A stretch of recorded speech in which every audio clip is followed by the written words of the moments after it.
Hello everyone and welcome back to engineering classes. I hope आप सब अच्छे होंगे एंड अच्छे से अपने अपकमिंग एग्जामिनेशन की तैयारी कर रहे होंगे। जैसे कि आपने आज का वीडियो का टाइटल देख लिया है दैट कुछ एंडिंग के टाइम पर हमारी स्ट्रेटजीज क्या होनी चाहिए, what we should do in the last 30 days, हमारा क्या प्लानर होना चाहिए, हमें क्या चीज़ें करनी चाहिए। एंड ये वीडियो सभी एस्पिरेंट्स के लिए, चाहे आप सिविल के हैं चाहे आप इलेक्ट्रिकल के हैं, जो भी एस्पिरेंट अपना जेकेएसएसबी जेई की प्रिपरेशन कर रहा है और जिसका एग्जामिनेशन अगस्त मंथ में है, तो ये उन सभी स्टूडेंट्स के लिए बहुत बेनिफिशियल होने वाला है। बहुत इंपॉर्टेंट बात करने वाला हूँ क्योंकि मैं एज्यूम करके चल रहा हूँ कि आप लोगों ने प्रिपरेशन कर ली, आपने अच्छे से नोट्स भी पढ़ लिए, थॉरली सब कुछ पढ़ लिया, आप शायद टेस्ट भी दे रहे हैं। अब क्या कर सकते हैं आप? अब ये आखिरी के महीने में क्या कर सकते हैं, इस बारे में मैं बात करने वाला हूँ क्योंकि ये लास्ट 30 मंथ्स ना बहुत इंपॉर्टेंट होने वाले हैं। ये 30 मंथ्स आपको यहाँ से यहाँ भी ला सकते हैं और यहाँ से आपको यहाँ भी लेके जा सकते हैं।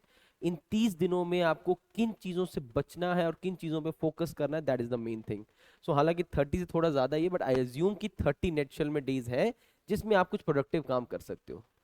पहली चीज़, सबसे इंपॉर्टेंट चीज़, कि अगले 30 दिनों में या अगले 35 डेज के अंदर आपको एक चीज पे ध्यान रखना है, क्योंकि अगर आप अभी तक आप लोगों ने प्रैक्टिस कर ली है, आपने क्वेश्चंस लगाए हैं, इतना तो एक मैं उन्हीं की बात कर रहा हूँ जो अच्छे से पिछले 2 महीने से पढ़ रहा है बच्चा। उस बच्चे को इतना पता है कि यार मैं किस सब्जेक्ट में कहाँ लैग कर रहा हूँ, मेरे से किस सब्जेक्ट के अंदर किस टॉपिक के कौन से क्वेश्चंस नहीं लग रहे। अगर आप अभी तक वो आइडेंटिफाई नहीं कर पाए हो, दैट मीन्स आप अभी तक टेस्ट ही नहीं लगा रहे थे। तो आप उससे मैं बात उनसे कर रहा हूं जो अच्छे से एक रिदम के साथ प्रिपरेशन कर रहे थे। ऑलराइट। अभी तक स्टूडेंट को ये एक आइडिया हो गया होता है कि किस पर्टिकुलर सब्जेक्ट में, किस पर्टिकुलर सब्जेक्ट के अंदर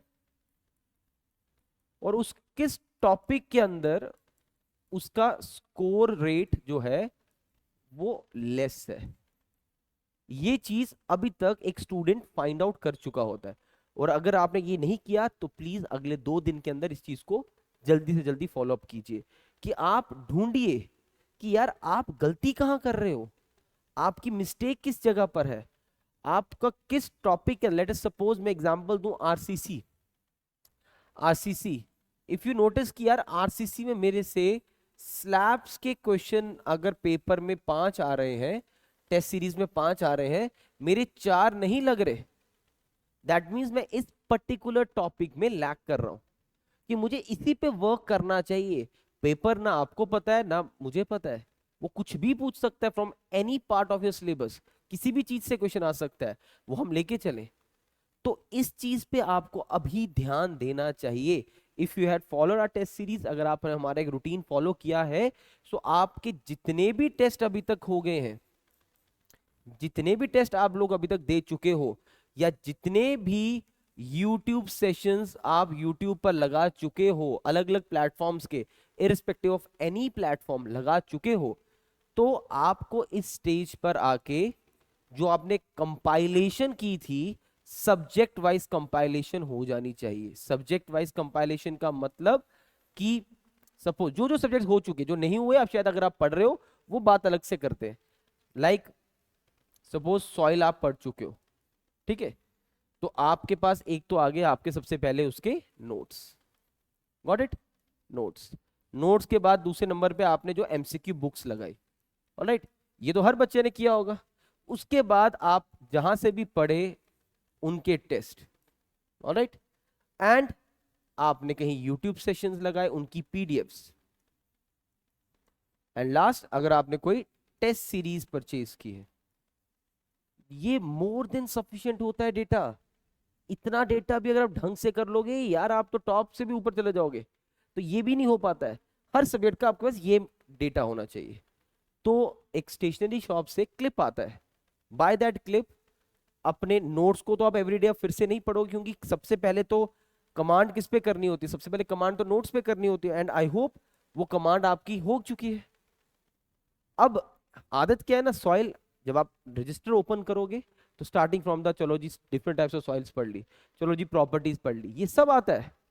बट अगर आपको लगता है कि यार मैं सीपेज वाले टॉपिक में फंसता हूं, मेरे से सीपीएस के क्वेश्चन नहीं बनते हैं, मेरे से फाउंडेशन के क्वेश्चन नहीं बनते, मेरे से ट्राइक्सियल टेस्ट के क्वेश्चन नहीं बनते, मेरे से शियर स्ट्रेंथ के क्वेश्चन नहीं बनते। तो क्यों ना आप उन टॉपिक्स पे, सब्जेक्ट वाइज टॉपिक्स पे फोकस ज्यादा करें जहां से आपका लेस स्कोरिंग अपॉर्चुनिटी है। लेस स्कोरिंग क्या है? अपॉर्चुनिटी है। तो उन टॉपिक्स पे काम ज्यादा करें जहां पर आपका स्कोरिंग अपॉर्चुनिटी लेस आपसे बन रहा है, आपके नंबर नहीं बन पा रहे।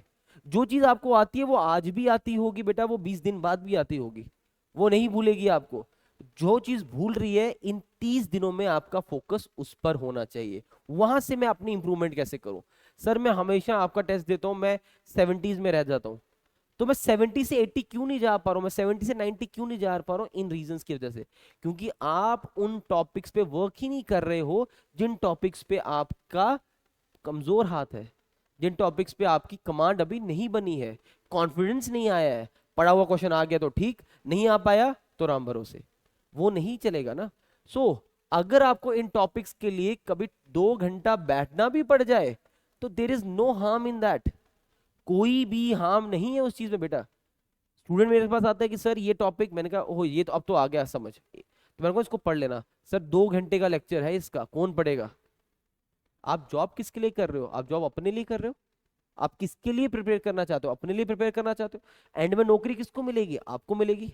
एंड में किसके नाम का वहां पर लिस्ट में नाम आएगा? आप ही का नाम आएगा। सो ये तो अपने लिए करना है ना।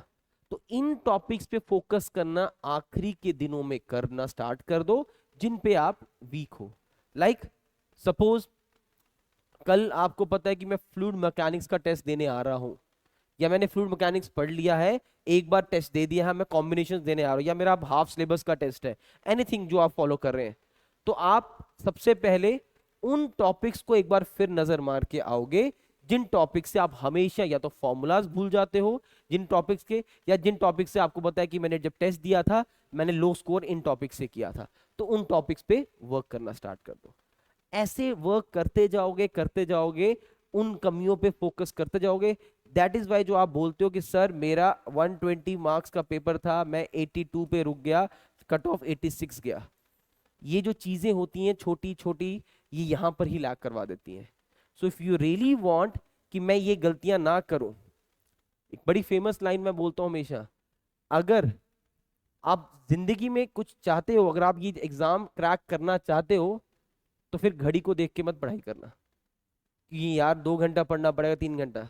अगर घड़ी को देख के पढ़ाई की, टाइम को देख के पढ़ाई की, तो फिर नहीं होने वाला। इसलिए अब जो 30 दिन है आपको दिन रात इस चीज पे लगाने हैं, मेरे कहने पे ये चीज फॉलो करना। और आई होप, बाकी मैं एज्यूम करके चल रहा हूँ कि इस स्टेज पे जो बच्चा सिंसियरली पढ़ रहा है वो ये सब चीजें कर रहा है, उसको ये मेरे को इस स्टेज पे आके ये बताने की जरूरत नहीं। हाँ 2 महीने पहले की बात होती तो डेफिनेटली मुझे ये चीज बतानी पड़ती, वो ये सब चीजें कर रहा है। अब इस स्टेज पे अपनी मिस्टेक्स पे काम करना स्टार्ट करना है, आपको ये चीजें ध्यान है, नहीं तो इन द एंड इतना प्रेशर यहां पर आ जाएगा, आप कंपाइल ही नहीं कर पाओगे, आप डर जाओगे, आपको समझ नहीं आएगा क्या छोड़ूं कितना पढ़ूं, ये पढ़ता हूं तो ये निकल जाता है, ये पढ़ता हूं तो ये निकल जाता है। कोई बात, ये सबके साथ होता है, आपके अकेले के साथ नहीं हो रहा है। जितनी जनता सीरियसली पेपर देने आ रही है सबके साथ हो रहा है बेटा।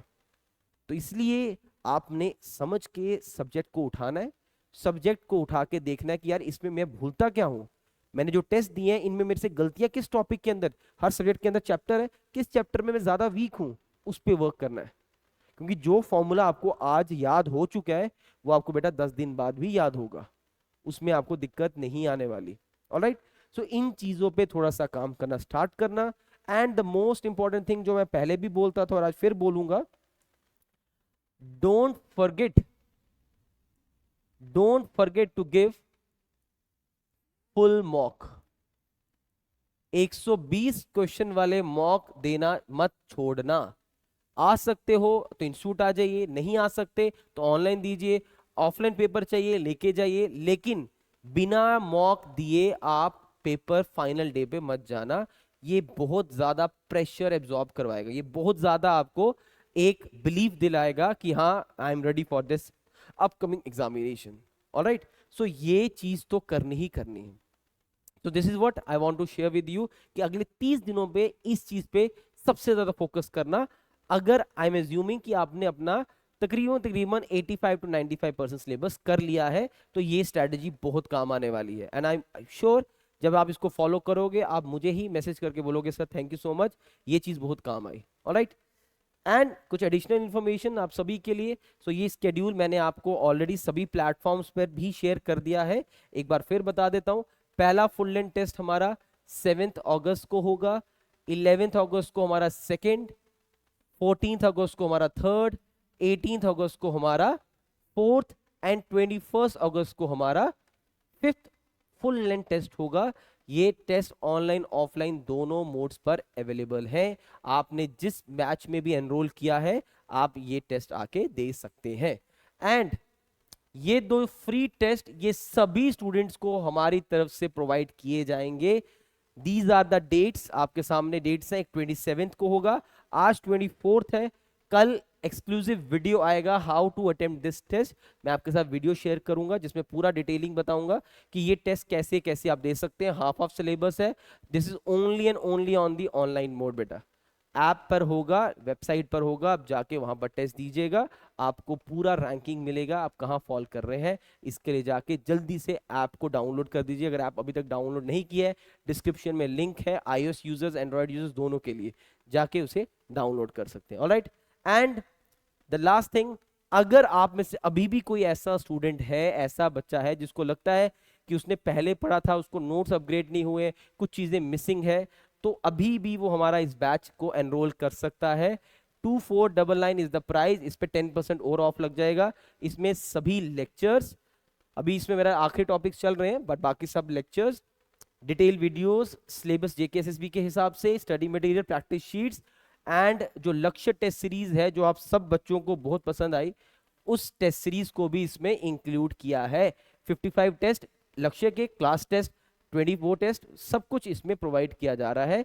एंड इसकी वैलिडिटी बच्चे मेरे से पूछ रहे थे, तो बेटा इसकी वैलिडिटी 1 ईयर तक रहेगी from your date of purchase. जिस दिन आप इसको परचेज करेंगे उससे 1 ईयर तक ये एक्टिव रहेगा। सो इफ यू वांट, अगर आपको अभी लगता है कि यार मैं कुछ कमी तो नहीं है, मुझे कुछ लेक्चर्स लगाने हैं, या बहुत से बच्चों का ऐसा आता है कि सर मेरा मैकेनिक्स वीक है, मेरा स्ट्रक्चर्स वीक है, मेरा हाइड्रोलॉजी वीक है, तो आप उन 3-4 कंपोनेंट्स की बजाय अगर आप ये पूरा कोर्स भी ले लेंगे तो 1 साल तक आने वाले अपकमिंग एग्जामिनेशन में भी ये कोर्स पूरा हेल्प करेगा। सो आई होप ये लेक्चर, ये वीडियो आपको समझ आया हो कि अगले 30 दिन को कैसे इफेक्टिवली हम यूटिलाइज कर सकते हैं। ट्रस्ट मी, पढ़ाई आप सब कर रहे हो, पढ़ रहा हर बच्चा है, लेकिन स्मार्टली ये चीजें जो देखेगा, जो समझेगा, वही इस एग्जाम को क्रैक कर पाएगा। एग्जामिनेशन क्रैक करने में सिर्फ हार्ड वर्क नहीं, स्मार्ट वर्क एंड आपकी प्रेजेंस ऑफ माइंड कितना है, ये सब चीजें मैटर करती हैं। And don't involve in the unnecessary works, like जो कभी कोई र्यूमर्स फैलाता है, इन चीजों को साइड रखो। अगर होना होगा नहीं होना होगा ये सब चीजें बात की हैं। Your focus should only and only on your studies. Try to solve as many as question as you can, but recall सारे नहीं हो पाते, तो रिकॉलिंग में try to recall the concepts. Concept recall कर पाओगे तो वहां क्वेश्चन लगा पाओगे। मेरी बड़ी फेमस लाइन है कि 5000 क्वेश्चन करना भी कोई बहुत अच्छी बात नहीं है।